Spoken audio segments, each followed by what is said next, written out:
was a nice warm Friday night. The sun was going down, ever so slowly, inch by inch, as darkness fills my room.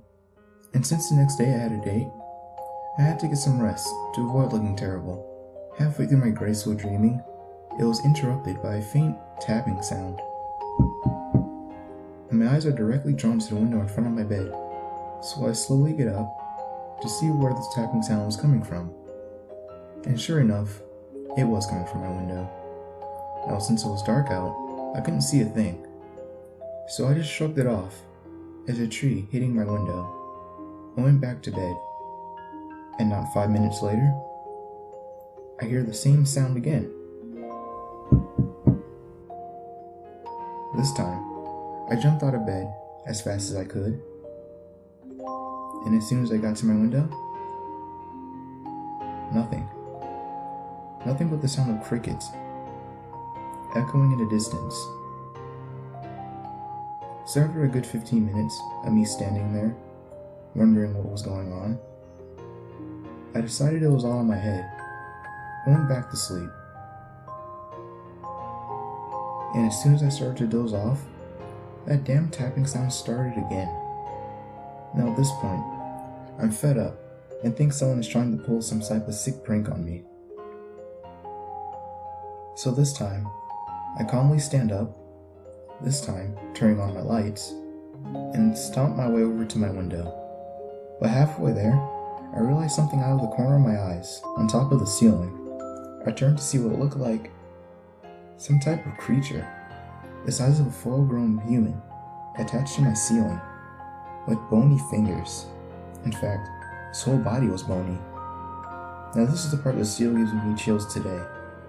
When I looked up at the creature's face, it slowly turns his head and looks at me, right in the eyes, with this off smile, as it taps the top of my ceiling.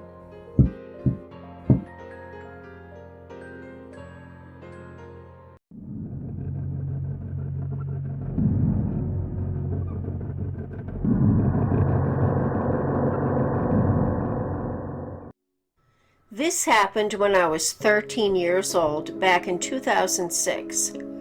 I was walking home from school. I only lived a 10-minute walk away. The area was always busy, as there were 3 schools within 4 streets of each other. There's a huge, busy alleyway in front of my school, which I always cut through because it was just easier than walking around it. I had never had a problem before or after this day. I'm a very paranoid person, and I get nervous about things going on around me in the outside world, so I noticed this man straight away. I'll never forget him. He was much taller than I am. At the time, I was barely scraping 5 foot tall, wearing a beige and blue plaid shirt and dark blue jeans. He had light brown hair, medium length, ringlets. He was white. He just stuck out for whatever reason. He wasn't much more than 5-6 steps behind me at any given time, so I was on edge straight away. Once I got out of the alleyway, I turned onto the next street. 2 or 3 seconds later, he came around the corner too. He was so close, I could hear him breathing. I was trying to rationalize it in my head. He's just going the same way. Why would he follow you? He's not too close. That's all in your mind, etc. I decided to cross the road and just get out of his way. He crossed, so I crossed back. So did he. And I crossed one more time to get back onto the side of the road I needed to be on anyway. He crossed as well. At this point, I thought he most probably was following me. The house I lived in at the time had a small alleyway behind it, and our garden gate was down there.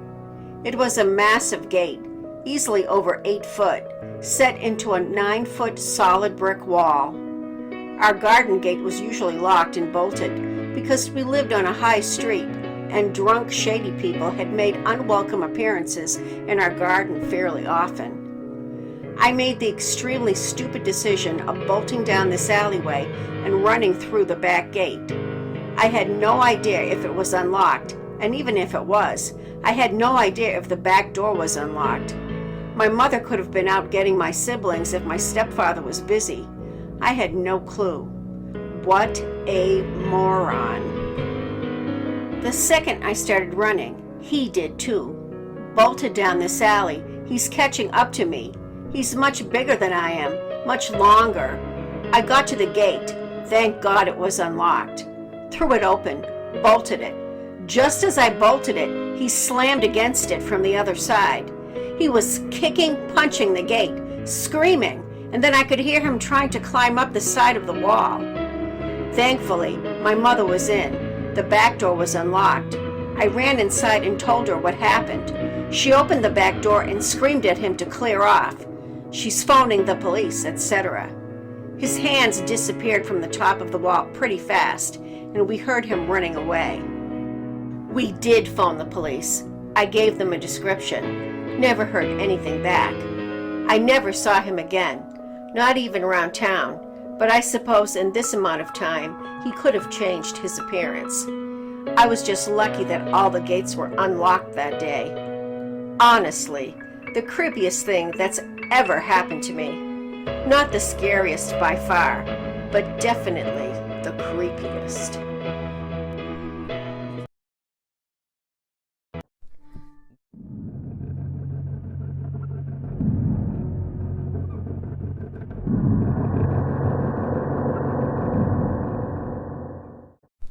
This occurrence just happened the other day on my way home from dinner with some friends.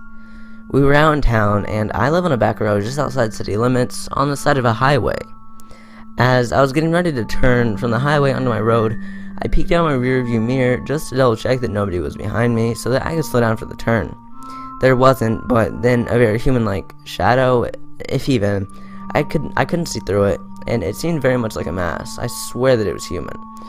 A black figure was in the center of the mirror. I wanted to scream in all honesty, but instead I just checked the mirror again, and it was still there. I made my turn onto the side road, and then I turned my head slightly to see if anything was in my car. There wasn't, but as I turned my head to check the CD I was listening to, it stopped and turned to static. A CD, not a radio, not an FM tuner.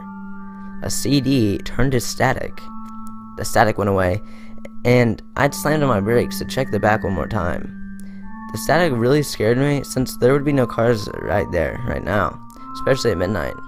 Well, as I hit the brakes, 2 deer ran directly in front of me, not a few feet away, inches. If I even let go of the brakes and rolled slightly forward, I would have hit those deer. After the deer ran in front of me, the figure went away in the mirror, the static stopped, and the deer were all gone. I stayed and waited for more just in case. When I got home, I searched my whole car and found nothing. Trunk, back seats, floor, nothing was there, and I don't know what I saw in the mirror or why it made my CDs turn to static. I also don't know why or how whatever it was stopped me from hitting those deer, but I'm very thankful for that. Seeing as a child, my dad was very injured because of hitting a deer. Still alive in my dad. He's just really bad knees and a terrible back now. I don't know. Anybody know what it could have been or why? It really freaked me out.